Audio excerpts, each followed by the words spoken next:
Selamat sore Bu, perkenalkan nama saya Gracia Simamora dengan NIM 31S24010. Di sini saya akan menjelaskan tentang flow of two ejection immiscible fluids.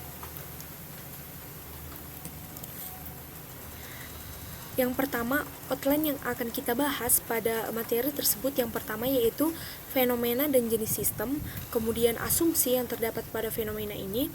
Kemudian yang ketiga, gambar kontrol volume dan profil distribusi momentum. Kemudian yang keempat yaitu gambar profil distribusi kecepatan. Kemudian yang kelima yaitu menentukan persamaan flux momentum. Yang keenam yaitu menentukan persamaan distribusi kecepatan. Kemudian fenomena dan jenis sistem, yaitu dua cairan yang tidak dapat bercampur dan tidak dapat dimampatkan mengalir arah jet di celah tipis horizontal dengan panjang L dan lebar W di bawah pengaruh gradien tekanan horizontal. Kemudian jenis sistem yang terdapat pada fenomena tersebut adalah Cartesian, di mana X, Y, dan Z. Kemudian asumsi yang pertama yaitu kondisi tunak atau steady state dan alirannya laminar. Kemudian densitas dan viskositas fluida adalah konstan. Kemudian yang ketiga yaitu fluida Newtonian dan alirannya searah, yaitu aliran cairan hanya dalam arah Z. Kemudian tidak ada slip antara fluida dan permukaan pada dinding. Kemudian aliran berkembang penuh, yaitu tidak dipengaruhi oleh efek masuk dan keluar. Kemudian profil kecepatan tidak berubah sepanjang sumbu aliran dalam arah Z, yaitu pada Z sama dengan 0 dan Z sama dengan L. Pada fluida mengalir di bawah gradien tekanan pada Z sama dengan 0, yaitu tekanannya adalah PO, dan pada Z sama dengan L tekanannya adalah PI, di mana tidak ada gaya gravitasi. Kemudian kontrol volume. Sebelum saya menjelaskan gambar tersebut, apa sih itu kontrol volume? Jadi kontrol volume adalah ruang imajiner yang kita buat untuk menganalisis aliran fluida. Kemudian yang harus kita perhatikan pada kontrol volume tersebut yaitu fluida masuk ke arah kontrol volume dan kemudian aliran fluida keluar dari kontrol volume. Kemudian yang harus kita perhatikan yaitu gaya, kemudian momentum atau energi yang bekerja dalam kontrol volume. Kemudian untuk penjelasan gambar dari kontrol volume pada gambar tersebut yaitu arah sumbu koordinat, di mana sumbu koordinat pada kontrol volume ini ada arah X, arah Z, kemudian arah Y, di mana arah X ini dia menunjukkan arah aliran utama atau horizontal, kemudian Y itu menunjukkan arah ke samping atau kedalaman, kemudian arah Z itu menunjukkan arah vertikal. Arah ini penting supaya jelas komponen kecepatan dan momentum dia arahnya kemana. Kemudian panjang kontrol volume atau L. Panjang kontrol volume atau L, di mana pada bagian L itu dia adalah panjang kontrol volume sepanjang X dari plane yang pertama dan plane yang kedua, yaitu yang plane yang pertama adalah bidang masuk, kemudian ke plane yang kedua adalah bidang keluar, di mana plane yang pertama dan plane yang kedua itu di sini biasanya terdapat kecepatan, kemudian debit, kemudian momentum yang dihitung. Kemudian perubahan posisi fluida. Di tengah ada gambar tulisan yaitu X dan kemudian X ditambah delta X, di mana fluida itu bergerak dari posisi X kemudian ke posisi X ditambah delta X, di mana posisi X ditambah delta X ini adalah kontrol volume. Kemudian ini sering dipakai saat menurunkan persamaan diferensial, dia misalnya neraca momentum. Kemudian ada tinggi kontrol atau volume, di mana B kemudian min B atau negatif B, di mana di sisi ini terdapat B, di sisi di bawah terdapat min B, yang artinya kontrol volume yang mempunyai tinggi total yaitu 2B, simetris terhadap sumbu tengah. Ini biasanya menunjukkan batas atas dan batas bawah pada aliran. Kemudian pada gambar tersebut yang menunjukkan adanya menunjukkan dia adanya Z sama dengan 0, di mana Z sama dengan 0 ini adalah bidang acuan atau datum untuk arah vertikal. Kemudian yaitu profil distribusi. Pada profil distribusi, ini gambar ini adalah dia menunjukkan aliran fluida di antara dua pelat yang sejajar. Kemudian aliran fluida di antara dua pelat sejajar ini dia ada gradien tekanan atau pressure difference yang P lebih besar dari P2, di mana dianalisis profil kecepatan dan profil shear stress kemudian dipakai di neraca momentum atau aliran viskos atau laminar. Kemudian pada bagian atas atau profil kecepatan aliran atau arah alirannya itu fluida mengalir dari sisi dari kiri ke kanan. Kemudian karena adanya perbedaan tekanan maka dia P1 dikurangi dengan P2. Kemudian dinding atas dan dinding bawah. Pada gambar tersebut pada dinding atau dia kecepatannya dia sama dengan 0 karena adanya no slip condition.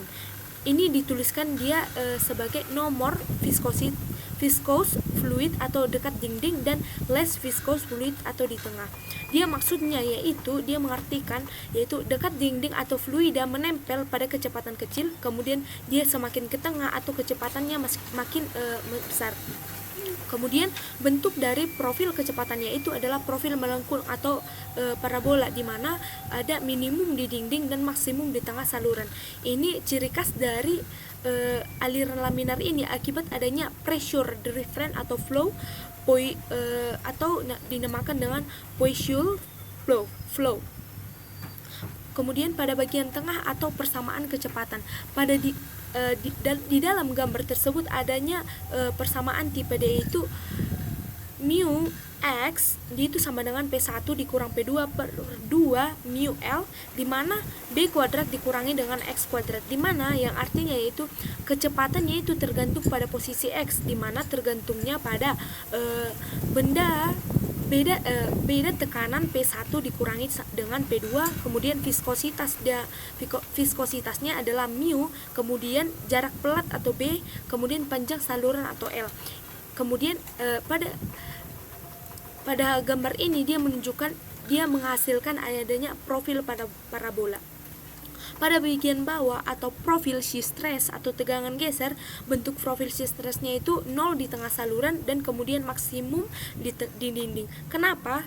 Karena tau sama dengan mu du per dx, di mana gradien kecepatan terbesar itu dekat dengan dinding, kemudian ketika di tengah dia gradiennya 0 atau shear stress 0. Kemudian arah shear stressnya dia itu panah-panah tersebut dia menunjukkan arah gaya geser yang dialami oleh fluida, kemudian berlawanan arah antara dinding dan atas dan bawah. Kemudian untuk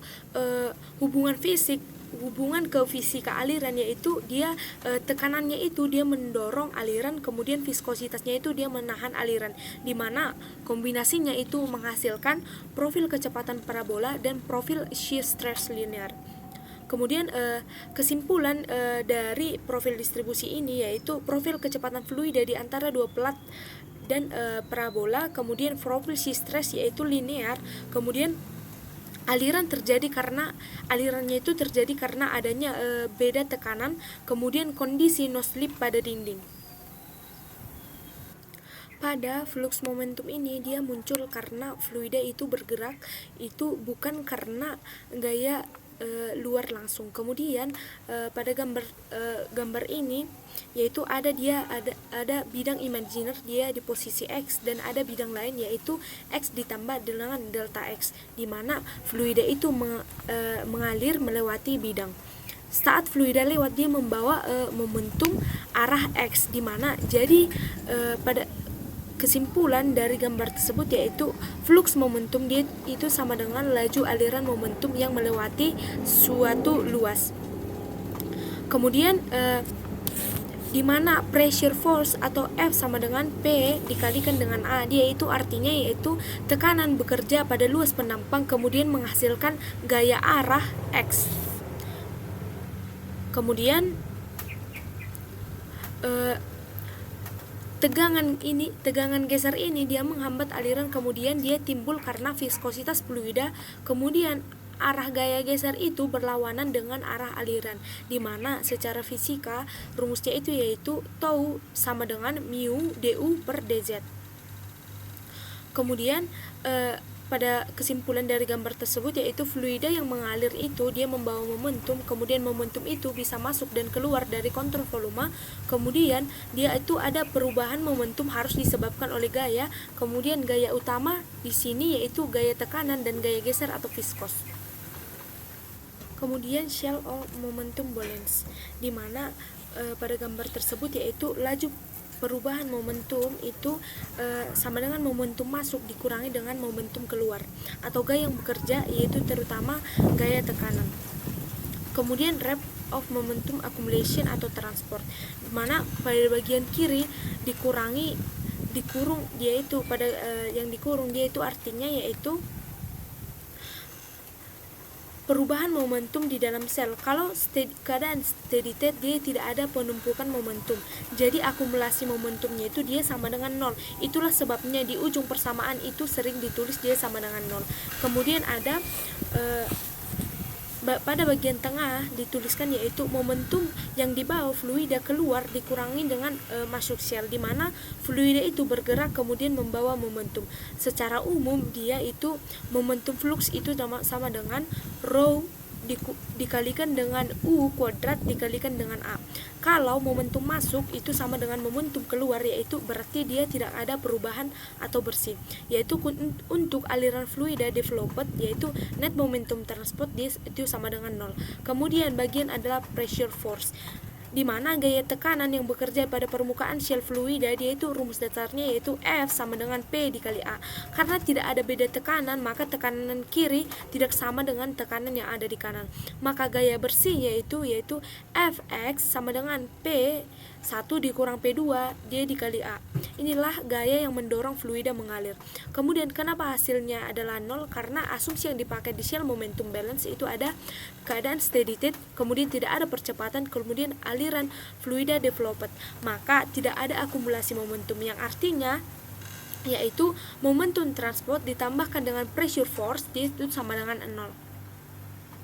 Kemudian yaitu shell momentum, yaitu untuk shell momentum ini kita harus ambil shell fluida tipis dengan arah aliran Z, kemudian koordinatnya tegak lurus di dinding atau X, kemudian tebal shell atau DX, kemudian yaitu panjang aliran atau L, di mana asumsi yang penting yang harus kita pakai yaitu steady state tidak ada akumulasi momentum, kemudian alirannya satu dimensi yang hanya arah Z, kemudian fluida Newton, kemudian kecepatan tidak berubah di sepanjang Z. Kemudian untuk neraca momentumnya yang kita pakai yang tadi yaitu momentum yang masuk dikurangi dengan momentum yang keluar ditambahkan dengan gaya yang bekerja itu sama dengan 0 karena berada dalam keadaan steady state. Kemudian momentum yang ditransfer oleh gaya geser atau shear stress, di mana di shell itu akibat shear stress di posisi X itu dia sama dengan tau XZ, yaitu X, di mana shear stress di posisi X ditambah dengan DX yaitu tau XZ, X di mana X ditambah dengan DX. Kemudian yaitu ada luas area di mana A sama dengan L dikali 1, lalu kemudian dibagikan dengan dx ditambahkan dengan dan diambil limit dx dia sama dengan dia akan mendekati dengan 0.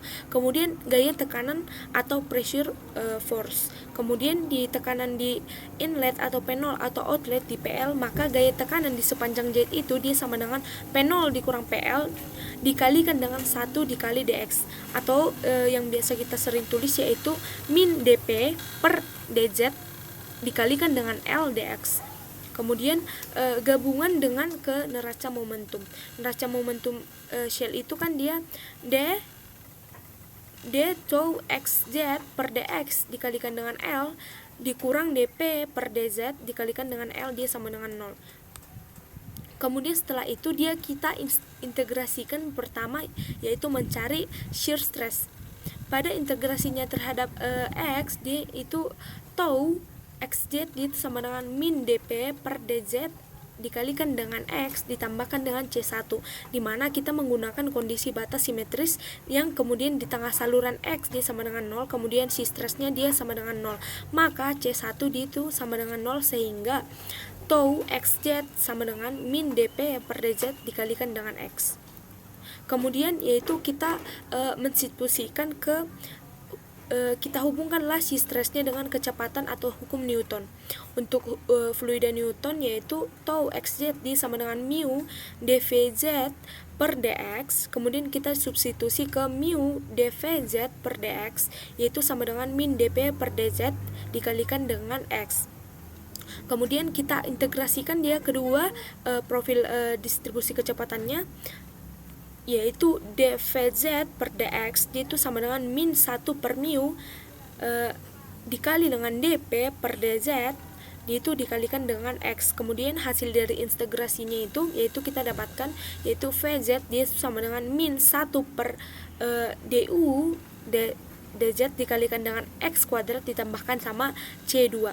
Kemudian kita gunakan kondisi batas dinding. Di dinding itu terdapat xd sama dengan b, artinya kecepatannya itu 0 atau no slip, dimana 0 itu nanti setelah kita masukkan ke dalam persamaannya min 1 dp per 2 mu dz dikalikan dengan b kuadrat ditambahkan dengan c2, maka nanti kita dapatkan dia hasil dari c2.